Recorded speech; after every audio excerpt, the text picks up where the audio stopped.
오늘은 많은 분들이 50대에 접어들면서 가장 고민하시는 주제, 바로 피부 탄력 저하에 대해 깊이 있게 이야기해 드리겠습니다. 아마 이 영상을 보고 계신 분들 중에서도 이런 경험이 있으실 겁니다. 아침에 거울을 봤을 때 턱선이 예전처럼 팽팽하지 않고 피부가 조금씩 처지는 것 같은 느낌. 그리고 아무리 좋은 스킨케어 제품을 써도 피부 건조함이 심해지고 주름이 점점 깊어지는 것 같은 불안감. 특히 50대에 접어들면서 남성과 여성 모두 콜라겐 생성이 급격하게 감소합니다. 이것이 단순한 피부 표면의 문제가 아니라 피부 속 깊은 곳에서 일어나는 구조적인 변화라는 점이 가장 중요합니다. 많은 분들이 비싼 크림이나 에센스로 해결하려고 하시지만 사실 진정한 해결책은 좀 더 근본적인 곳에 있습니다. 그 해결책이 바로 먹는 루틴에 있다는 사실을 오늘 여러분께 알려드리고 싶습니다. 외부에서 바르는 관리도 물론 중요하지만 피부 탄력을 진정으로 회복하고 유지하기 위해서는 몸속부터 필요한 영양소를 제대로 공급해야 합니다. 이 영상에서는 그 방법에 대해 구체적으로 설명해 드리겠습니다. 먼저 많은 분들이 착각하고 있는 콜라겐 섭취의 오해와 진실에 대해 말씀드리겠습니다. 흔히 우리가 먹는 콜라겐 제품들이 정말로 피부에 도움이 되는지 궁금해 하시는데, 여기서 가장 중요한 포인트는 어떤 형태의 콜라겐인가입니다. 일반적인 큰 분자 형태의 콜라겐은 우리 몸에서 흡수하기 어렵습니다. 하지만 저분자 펩타이드 형태로 분해된 콜라겐은 체내 흡수율이 90% 이상에 달할 정도로 매우 효율적입니다. 그런데 여기서 놓치면 안 될 중요한 사실이 하나 더 있습니다. 콜라겐을 아무리 많이 섭취해도 우리 몸이 그것을 새로운 콜라겐으로 합성하지 못하면 소용이 없다는 것입니다. 이것을 도와주는 조력자 성분들이 반드시 필요합니다. 이것이 바로 비타민 C이고 항산화 성분들입니다.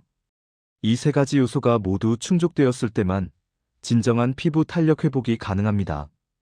그렇다면 구체적으로 어떤 영양제 조합이 효과적할까요?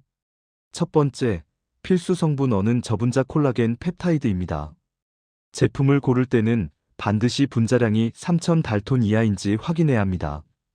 이 정도의 크기여야 우리 장에서 흡수되어 피부까지 도달할 수 있습니다. 매일 5g에서 10g 정도 섭취하면 대략 3개월 후부터 피부의 변화를 느낄 수 있습니다. 두 번째, 필수 성분 B는 비타민 C입니다. 이것은 콜라겐 합성의 필수적인 조효소 역할을 합니다.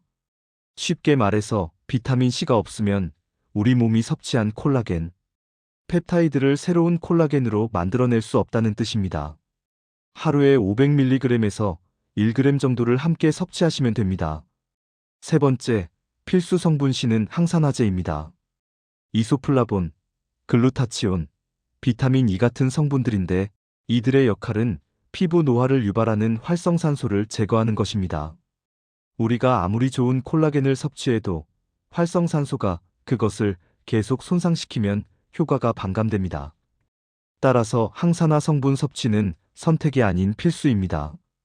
이 세 가지 성분을 함께 섭취할 때, 개별적으로 섭취할 때보다 최대 300가지 효과가 증가한다는 연구 결과가 있습니다.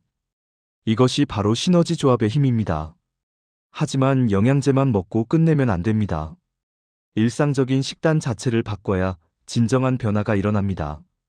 먼저 적극적으로 섭취해야 할 음식들을 말씀드리겠습니다. 브로콜리, 시금치, 케일 같은 녹황색 채소는 항산화 성분의 보고입니다. 이 음식들을 주 3회 이상 섭취하면 피부 노화를 유발하는 활성산소를 효과적으로 제거할 수 있습니다. 다음으로 콩류, 특히 검은콩과 검은콩 제품들은 이소플라본이 풍부해서 피부 탄력 유지에 큰 도움이 됩니다. 두유, 두부, 콩나물 같은 형태로 쉽게 섭취할 수 있습니다. 견과류, 특히 아몬드와 호두는 좋은 지방과 항산화 성분이 모두 들어 있습니다.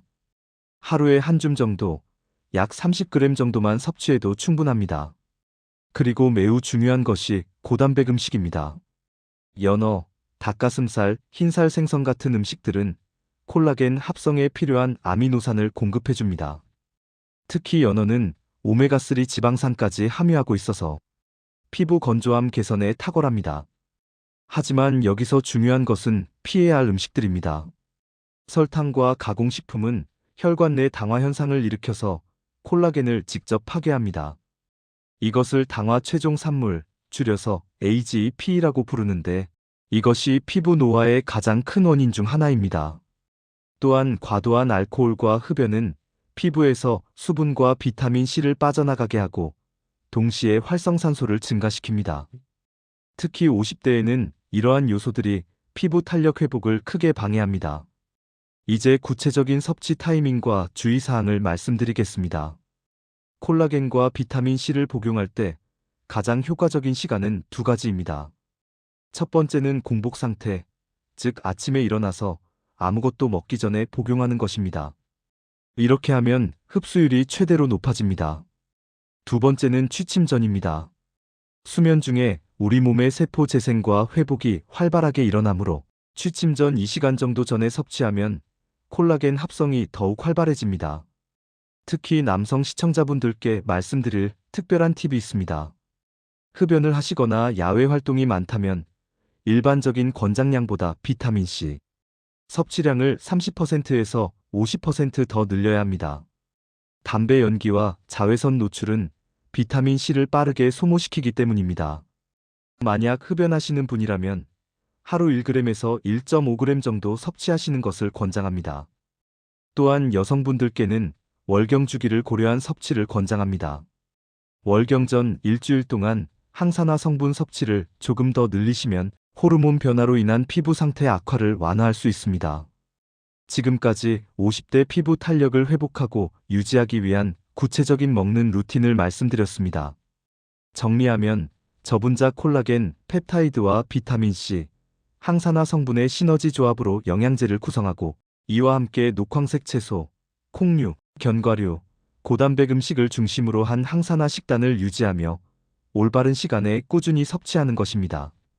많은 분들이 외부에서 바르는 것에만 의존하다가 실망하셨을 거라고 생각합니다.